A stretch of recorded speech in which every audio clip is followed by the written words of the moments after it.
we're going to use a classic example here of trying to figure out a missing piece, but that missing piece is only part of a side. Okay, it's not the whole side, it's only part of a side.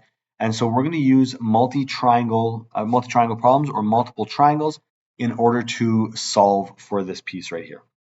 Now, when we look at a question like this, often people will take a look and say, hey, here's a triangle. If we can find that left-hand side of the triangle using the hypotenuse of the other one, and then that becomes our opposite, and now we can find our adjacent, that would be a way of finding P. And no, that's not. Okay, it's not a right angle triangle, so we can't use our trig ratios in order to solve for that piece right there. Once we know a little bit more of, let's say, sine law or cosine law, yes, then we might be able to, but for now we don't know those, or at least in this, I'm assuming that we don't know those, and we need to use multiple triangles in order to solve. So let's ignore that one right now. Let's start off by looking at this large triangle right here.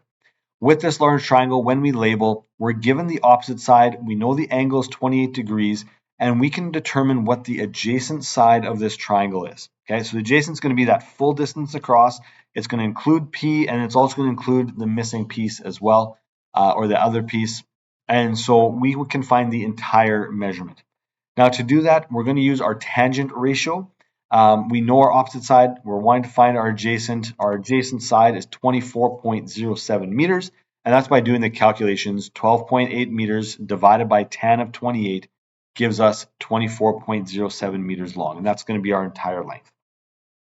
The second step that we need to do is we need to take a look at this triangle right here, and I've labeled it in blue, and I'm going to label our sides in blue as well. They look very similar. The opposite sides are the same. We are given, we want to try to figure out now what the adjacent side is, and we don't have to worry about the hypotenuse. So again, just like the previous triangle, we're going to use tangent ratio, but now we have an angle of 48 degrees, and the opposite side again stays exactly the same because they share an opposite side. The adjacent side of this smaller triangle is going to be 11.53 meters.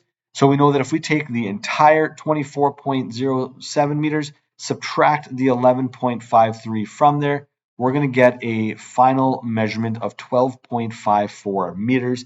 And so P, okay, that missing piece that we're looking for, is equal to 12.54 meters. Hope you're able to get that. All the best as you keep doing some practice, and I hope that this video was able to help you.